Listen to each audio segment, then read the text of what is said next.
Assalamu alaikum student. Today I am going to start the topic that is the law of constant composition. Yeah, you can say the law of definite proportion. In my previous lecture, we have discussed the law of conservation of mass. Previously, हम law of conservation of mass को discuss कर चुके हैं with example and the practical verification which was done by the scientist the name Landolt experiment हमने discuss किया था law of conservation of mass में statement पढ़ी थी law of conservation of mass की और इसको एग्जांपल के जरिए से समझा था. Today I am going to start the topic that is the law of constant composition जिसको हम लॉ ऑफ डेफिनेट प्रोपोर्शंस भी कह सकते हैं.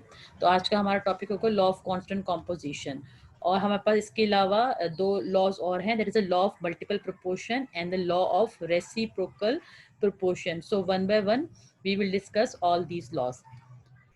First of all, the second law that is a law of constant composition या फिर आप इसको law of definite या fixed proportion इसको किसी इन दो या तीन नामों में से किसी नाम से भी इसको जो है वो कहा जा सकता है. law of constant composition और law of definite proportion या fixed proportion. Louis Proust was the name of scientist. In 1799 proposed the law of constant proportion. जो साइंटिस्ट है जिन्होंने इस लॉ को दिया उसका नाम उनका नाम था लुइस प्रोस्ट. उनका ईयर था जिसमें उन्होंने इस लॉ को दिया 1799 में. What is the statement of this law? इस लॉ में क्या कहा जा रहा है? It state that different samples of the same compound always contain the same element combined together in the same proportion by mass. Different sample of the same compound. अगर हम एक ही कंपाउंड के डिफरेंट सैंपल्स लेते हैं यानी एक ही compound हो लेकिन हम उसके सैंपल जो है वो डिफरेंट जगहों से कलेक्ट कर रहे हो that contain the same element combined together in the same proportion by mass. यानी अगर उसमें जितने भी उसके एलिमेंट हैं आपस में कंबाइन हो रहे हैं वो सेम प्रोपोर्शन हो. या फिर हम इसको इस तरह से भी डिफाइन कर सकते हैं इसके स्टेटमेंट को. When different elements combine to give a pure compound the ratio between the masses of these element will always remain the same. Different element combine होकर कंपाउंड बना रहे हैं बट उनके जो रेशियो जो उनका होगा वो ऑलवेज सेम होगा. फॉर एग्जाम्पल के through you can understand it very very clearly.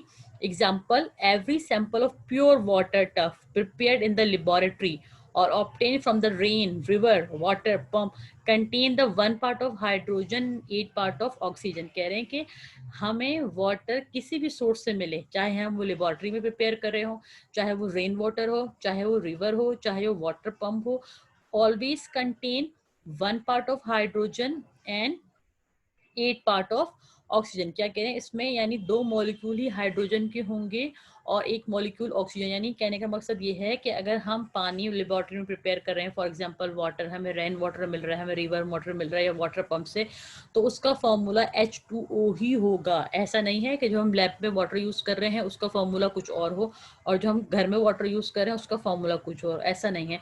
Same sample है यानी वाटर का तो सैंपल सेम है लेकिन हमने डिफरेंट तरीके से इसको कंबाइन किया हुआ है तो always contain the same proportion by mass. हमेशा इसका सेम प्रोपोर्शन होगा. फॉर एग्जांपल अगर हम वाटर देखें एग्जांपल देखें H2O the formula of water. यहाँ पर how many moles of hydrogen are present 2 mole and हमारे पास यहाँ पर ऑक्सीजन के कितने मोल प्रेजेंट है 1 मोल प्रेजेंट है ऑक्सीजन का. अब अगर हम एटॉमिक मास देखें हाइड्रोजन का तो 1 है 1 मल्टीप्लाई बाय 2 2 16 का. ऑक्सीजन का एटॉमिक मास कितना है 16. सो 2 1 जा 2 एंड 2 8 जा 16. जब हम इसको प्रोपोर्शन में करेंगे यानी हम इसको रेशियो में शो करेंगे तो 1:8 दिस इज द रेशियो. 1:8 का रेशियो है पार्ट्स बाय मास. यानी कहने का मकसद ये है कि जब हम वाटर की बात कर रहे हैं तो वाटर हम किसी भी सोर्स से लें चाहे वो रेन वाटर हो रिवर वाटर हो वाटर पंप हो हमेशा ये इसका फॉर्मूला H2O ही होगा. यहाँ पे 2 हाइड्रोजन का मास होगा और ऑक्सीजन का 16 होगा. तो अगर हम इसको कर दें 2 1 जा 2 एंड 2 8 जा 16 1:8 parts by mass. Water this water contain 1:8 parts by mass. यानी कि अगर आप कोई भी सोर्स ले लें वाटर की कहीं से भी ले लें इसका फॉर्मूला चेंज नहीं होगा. क्या स्टेटमेंट इस लॉ की law of constant composition. different sample of the same compound always contain the same element. Different sample है। अगर आप रिवर का लेते हैं, वहां से वाटर लेते हैं, वो डिफरेंट सैंपल है। अपनी लैब से वाटर का सैंपल लेते हैं, डिफरेंट सैंपल है। अपने घर का वाटर सैंपल लेते हैं, वो डिफरेंट जगहों का सैंपल है, लेकिन सैंपल एक ही है, यानी वो वाटर ही है, लेकिन हम डिफरेंट जगहों से क्या कर रहे हैं, सैंपल को कलेक्ट कर रहे हैं। That contain the same elements combined together in the same proportion by mass. हमेशा उनके एलिमेंट सेम होंगे, यानी अगर हम वाटर अपने घर में यूज करें तो उसका फॉर्मूला H2O ही होगा, हम लैब में यूज कर रहे हैं तो उसका फॉर्मूला भी H2O ही होगा, ठीक है। और ये सेम प्रोपोर्शन बाय मास में आपस में कंबाइन होंगे। This is called the law of constant composition, या फिर लॉ ऑफ डेफिनिट या फिक्स्ड प्रोपोर्शन। इस लॉ को हम जो है वो law of constant proportion, law of definite या फिक्स्ड प्रोपोर्शन कहते हैं। This was given by the Louis Proust, that is a name of scientist जिन्होंने इस लॉ की स्टेटमेंट को दिया।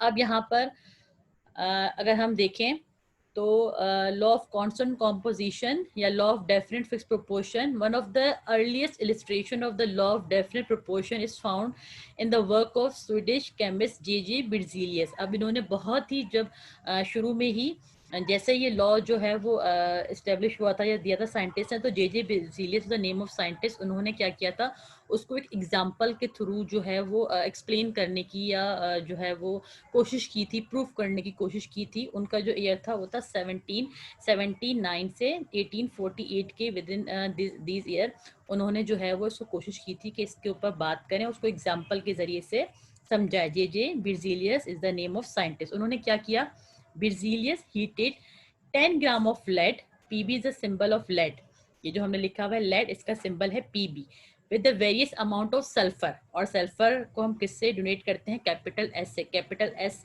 जो है वो सिंबल है सल्फर का, एंड पी कैपिटल पी है, and small B is the symbol of lead. उन्होंने क्या किया, Berzelius, J Berzelius is the name of scientist, उन्होंने 10 ग्राम लेड लिया और उन्होंने वेरियस अमाउंट ऑफ सल्फर, यानी सल्फर का अमाउंट उन्होंने चेंज करते रहे, उसको वेरी करते रहे, उसको चेंज करते रहे। He got exactly 11.56 gram of lead sulphide and the excess of sulphur was left over.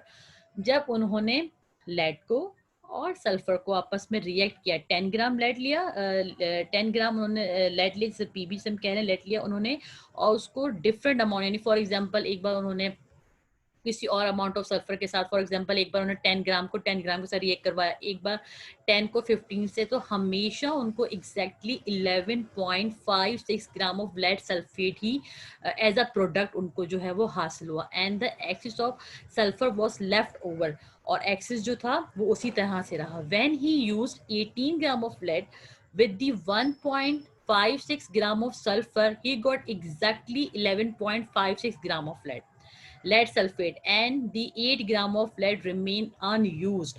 जब हम lead को सल्फर के साथ रिएक्ट करेंगे, आई ऑलरेडी टोल्ड यू कि रिएक्टेंट्स क्या होते हैं, दो चीजें अगर हम मिक्स करें, फॉर एग्जांपल lead है और सल्फर है, तो हमारे पास जो दोनों की इन एलिमेंट्स की कॉम्बिनेशन से जो हम बस प्रोडक्ट बनेगी, तो लेड सल्फेट। तो क्या कह रहे हैं कि यहाँ पर बिर्जीलियस ने क्या किया, लेड का वही अमाउंट रखा 10 ग्राम, और सल्फर का अमाउंट जो है वो वेरी करते रहे, यानी उसको चेंज करते रहे। तो हमेशा जब उन्होंने सल्फर के अमाउंट को चेंज करके उसको 10 ग्राम लेड से उसको रिएक्शन करवाया, तो उन्हें हमेशा एग्जैक्टली 11.56 ग्राम ही लेड सल्फेट जो है वो हासिल हुआ। इन्होंने इसमें ये बताने की कोशिश की है कि हमारे पास जितनी भी प्रोपोर्शन बाय मास, यानी कि अगर 11.56 ग्राम ही लेड और सल्फर में रिएक्शन हो रहा हो, इतना ही प्रोडक्ट बन रहा है, तो हमेशा इतना ही प्रोडक्ट बनेगा, चाहे हम उसमें सल्फर के अमाउंट को कम कर दें या ज्यादा कर दें। अब अगर उसकी एग्जांपल देखते हैं, तो लॉ ऑफ डेफिनेट प्रोपोर्शन की एग्जांपल क्या है, उन्होंने सबसे पहले क्या लिया, 10 ग्राम लेड लिया, किसने, जे बिर्जीलियस ने, इस पर एक्सपेरिमेंट किया। 10 ग्राम लेड लिया और उन्होंने 1.56 ग्राम ऑफ सल्फर यूज किया। ये दोनों क्या है, रिएक्टेंट हैं। जब लेड का और सल्फर का रिएक्शन हुआ तो we can get lead sulphide, 11.56 gram of lead sulphide we will get, हमें ये हासिल हो गया।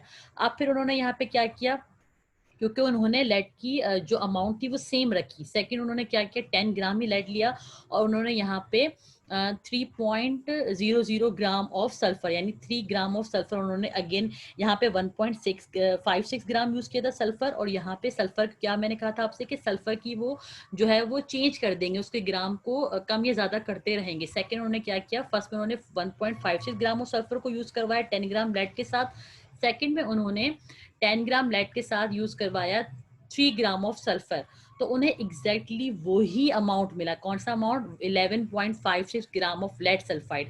अब आप यहाँ पे देखें, यहाँ पे भी उन्हें 11.56 मिला, यहाँ पर भी 11.56 मिला, लेकिन यहाँ पर सल्फर की अमाउंट डिफरेंट थी, यहाँ पर सल्फर की अमाउंट डिफरेंट थी। अब अगर थर्ड उन्होंने क्या किया, उन्होंने यहाँ पे क्या किया, 18 ग्राम ऑफ लेड यहाँ पे यूज किया और 1.56 ग्राम ऑफ सल्फर यूज किया। अगेन उनके पास जो यहाँ पर प्रोडक्ट में मिला उन्हें 11.56 ग्राम ऑफ लेड सल्फाइड। अब ये इनका कहने का मकसद ये है, यहाँ पे ये कह रहे हैं कि डिफरेंट सैंपल, उन्होंने सैंपल डिफरेंट यूज किए, यानी सैंपल की जो सल्फर का सैंपल था उसकी वैल्यूज को जो है वो कम करते रहे, ज्यादा करते रहे, लेड की वैल्यूज भी एक जगह उन्होंने जो है वो ज्यादा कर दी। तो different sample of the same compound always contain the same element combined together the same proportion by mass. हमेशा जो है वो जो दो एलिमेंट या बना रहे हैं, आपस में कंपाउंड बना रहे हैं, वो हमेशा सेम प्रोपोर्शन से ही कंबाइन होंगे। अगर वाटर के एग्जांपल लें तो हमेशा वाटर का फॉर्मूला H2O ही होगा। अगर हम लेड सल्फाइड की यहाँ पे अगर एग्जांपल लें तो इसका फॉर्मूला हमेशा PbS ही होगा, यानी यहाँ पे वैल्यूज चेंज नहीं होंगी। और जितना रिएक्शन होगा वो हमेशा, अगर यहाँ पे हम देखें तो हमेशा जो प्रोडक्ट बन रहा है वो 11.56 है, 11.56, 11.56। चाहे हम यहाँ पर लेड की जो है वो ग्राम्स को कम या ज़्यादा कर दें, सल्फर के अमाउंट को कम या ज़्यादा कर दें, हमें से कोई फ़र्क नहीं पड़ेगा। जितना रिएक्शन होना होगा हमें उतना ही यहाँ पर प्रोडक्ट हासिल होगा। This is called the law of definite proportion. I hope यहाँ तक समझ में आ गया होगा। स्टेटमेंट कोई मुश्किल नहीं है, बहुत आसान स्टेटमेंट है। एक स्टेटमेंट, दोनों में से कोई भी एक स्टेटमेंट आप लोग याद कर सकते हैं। उसके बाद एक एग्जांपल दी गई है वाटर की, जो बहुत आसान है, डेली हम लोग के यूज़ में होता है वाटर, तो आप उसको देख सकते हैं। उसके बाद जे.जी. बेrzelius का यहाँ पे एक जो है वो दिया गया है कि उन्होंने एक्सपेरिमेंट एक परफॉर्म किया, इसको मैंने यहाँ से समझा दिया आपको डायग्राम के उसके थ्रू। तो आई होप यहाँ से आप लोग को कोई भी यहाँ से इंशाल्लाह ताला डिफ़िकल्टी नहीं होगी। इनकेस अगर डिफ़िकल्टी होती है तो आप क्या करेंगे, स्टेटमेंट को पढ़ेंगे, जो कि ये वाली स्टेटमेंट है इनवर्टेड कॉमास में, दोनों में से कोई भी एक स्टेटमेंट ले सकते हैं आप।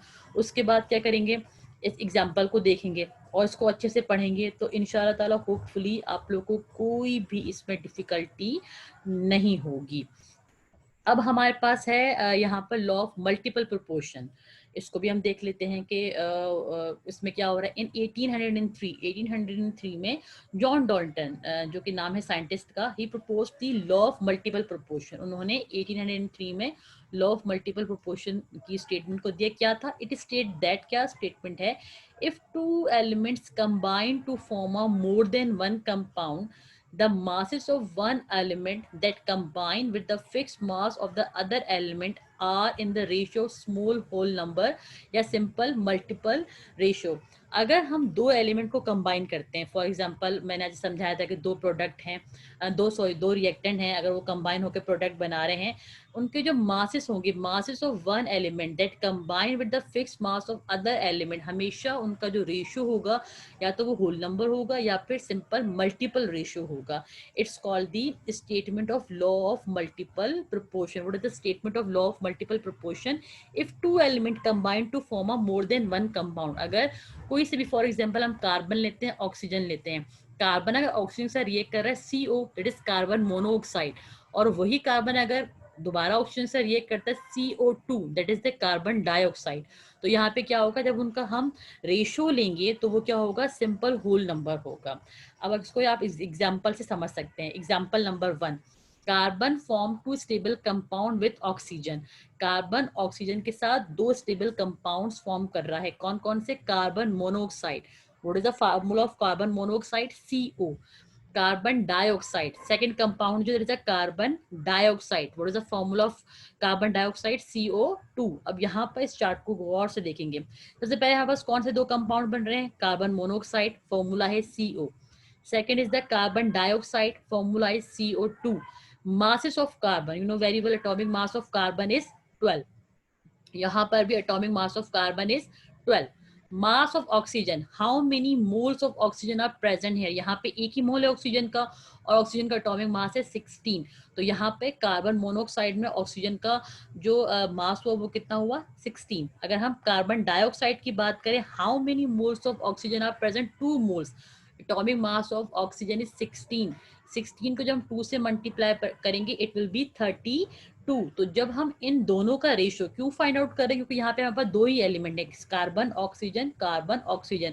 जब हम इन दोनों का रेशियो लेंगे 16 1 16 एंड 16 2 32, तो इनका जो रेशियो होगा वो होगा 1:2। अगर तो the different masses of oxygen that is 16 and 32 which combined with the fixed mass of carbon are in the ratio 16 and 32, that is the 1:2 ratio बता रहे हैं हम इनको। 1:2 जो दो डॉट है ये रेशियो को शो करें, वो रेशियो क्या है 1:2 का रेशियो, यानी 16 1 16 and 16 2 32, which is a simple whole number ratio and obeys the laws of multiple proportion। Example हमने समझ ली कि दो एलिमेंट थे कार्बन एंड ऑक्सीजन, एक में कार्बन मोनोऑक्साइड बना, एक में कार्बन डाइऑक्साइड बना। जब हमने इन दोनों का रेशियो लिया यानी एटॉमिक मासेस के थ्रू, तो यहाँ पे ऑक्सीजन 16 था, यहाँ पे 32 था, तो इनका जो रेशियो था दैट विल बी 1:2। इसका मतलब है इसने लॉ ऑफ जो है वो मल्टीपल प्रोपोर्शन को फॉलो किया कि दो if the two elements combined to form a more than one compound, यहाँ पे दो एलिमेंट्स थे carbon and oxygen, more than one compound बनाए, एक जगह पे कार्बन मोनोऑक्साइड बनाया, एक जगह पे कार्बन डाइऑक्साइड बनाया, और जब दोनों का जो रेशियो लिया गया तो वो क्या था, सिंपल होल नंबर रेशियो था। इसका मतलब है लॉ ऑफ मल्टीपल प्रोपोर्शन को एग्जाम्पल के थ्रू आप जो है अच्छे से समझ सकते हैं यहाँ पर इस तरीके से। अब सेकंड एग्जांपल भी देख लेते हैं। अब हमने क्या किया, कंपाउंड चेंज कर दिया, कोई सी दो और एलिमेंट ले लेते हैं। चले हम हाइड्रोजन और ऑक्सीजन ले लेते हैं। अब यहाँ पर हाइड्रोजन रिएक्ट कर रहा है ऑक्सीजन के साथ, तो पहला कंपाउंड बना वाटर। अगेन हाइड्रोजन ऑक्सीजन के साथ रिएक्ट कर रहा है और यहाँ पे क्या बना, हाइड्रोजन पर oxide. H2O2 is the formula of hydrogen पर oxide. H2O is the formula of water and H2O2 is the formula of hydrogen peroxide। अगर हम यहाँ पे मास ऑफ हाइड्रोजन देखें कितने यहाँ पे हैं, 2 हाइड्रोजन, हम लिख दिया 2। अगर हम यहाँ पे देखें how many hydrogen moles of hydrogen are present, 2 moles. अगर हम ऑक्सीजन की बात करें, ऑक्सीजन का यहाँ पे क्या है 1 मोल, ऑक्सीजन का एटॉमिक मास क्या है 16। अगर हम यहाँ पे देखें ऑक्सीजन O2 है, तो आप क्या करेंगे 16 मल्टीप्लाई बाय 2 करेंगे, देन वी गेट 32। अगेन अगर हम इनका रेशियो देखें तो इसका रेशियो है 1:2। The different masses of oxygen 16 and 32, अब यहाँ पे ऑक्सीजन कितना है 16 and 32, which combine with the fixed mass of hydrogen। Hydrogen का मास सेम है, यहाँ पे भी 2 है, यहाँ पे भी 2 है, मास इसका चेंज हो रहा है ऑक्सीजन का। पहले वाटर में 16 है, हाइड्रोजन पर ऑक्साइड में कितना है 32। Fixed mass of hydrogen 2 gram are in the ratio of 16 and 32, that is 1:2, which is again the ratio of simple whole number। अगर हम इस वाले एग्जांपल को भी देखें तो यहाँ पे दो ही कंपाउंड थे, एलिमेंट थे, एक हाइड्रोजन एक ऑक्सीजन, यहाँ पर भी हाइड्रोजन ऑक्सीजन। यहाँ पर पहली एग्जांपल हमने वाटर की ली और दूसरी क्या ली हमने, हाइड्रोजन पर ऑक्साइड की। अगेन जब हमने इनके मासेस के जरिए से इनका सिंपल होल नंबर रेशियो निकाला तो क्या रेशियो आया 1:2। और हमने जो फर्स्ट एग्जांपल डिस्कस की थी यहाँ पर भी दो एलिमेंट थे carbon and oxygen, carbon and oxygen, तो यहाँ पे कार्बन और ऑक्सीजन ने मिलकर बनाया कार्बन मोनोऑक्साइड और यहाँ पे कार्बन और ऑक्सीजन ने मिलकर बनाया कार्बन डाइऑक्साइड। अगेन जब हमने इनका होल नंबर रेशियो लिया, इनका रेशियो देखा तो इसका रेशियो था 1:2। इट मीन्स कि इन दोनों एग्जाम्पल को समझने के बाद हम ये कह सकते हैं कि स्टेटमेंट बिल्कुल ठीक है कि the two elements combine to form a more than one compound, the masses of one element that combine with the fixed mass of other element are in the ratio of small whole number or simple multiple of it।